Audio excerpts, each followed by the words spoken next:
நான் பாக்குறேன் ஒரு சில கோயில்கள்ல சில மாஸ்குகள்ல பொங்கல் வைக்கிறாங்க. அது இப்ப பாத்தீங்களா சில செய்திகள்ல வந்துட்டு இருந்துச்சு. நல்லது தானே, வரவேற்கணும். பொங்கல் அவங்க கொண்டாடுவாங்களா, பொங்கல் அவங்க வைப்பாங்களான்னு கேட்டுட்டு இருந்தாங்க. அவங்க பொங்கல் வச்ச உடனே இதை அல்லாஹ் அனுமதிப்பாரான்னு கேக்குறாங்க. உன் பிரச்சனை என்ன? நானே சொல்றேன், நான் சூரிய பகவானுக்கு பொங்கல் வைக்கல. கல்ச்சுரல் ஃபெஸ்டிவல் அது இங்க பாருங்க, சூரிய பகவானுக்கு என்னடா பகவான் சூரியன் சூரிய பகவான் அருள் புரிவார். பக்கத்துல போனி இஸ்ரோ இதுல சயின்டிஸ்ட் எல்லாம் பேசு. ஏன்னா நாங்க சூரியனை சாமியா கும்பிடுறவங்க. நாங்க சூரிய பகவான் நமக, சூரிய பகவான் நமக, சூரிய பகவான் நமக. போ சூரிய பகவான் நமகன் போயேன் பக்கத்துல, சூரியன் பக்கத்துல.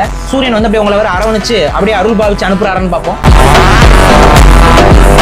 நீ போனாலும் நான் போனாலும் இஸ்லாமியம் போனாலும் கிறிஸ்தவம் போனாலும் சூரியன் சுட்டரிக்கும்டா, லூசு பயிலா. நீ ஒன்னும் பிரச்சனை இல்லடா. வேலூர்ல வந்து வெயில் காலத்துல வேலூர்ல பொட்ட வெயில தலையில குள்ளாடாம நடந்து போய் பாடுறா. சூரிய பகவான் ஆசீர்வதிக்கிறாரா உறிஞ்சு எடுக்கிறாரான்னு பாத்துருவோம்.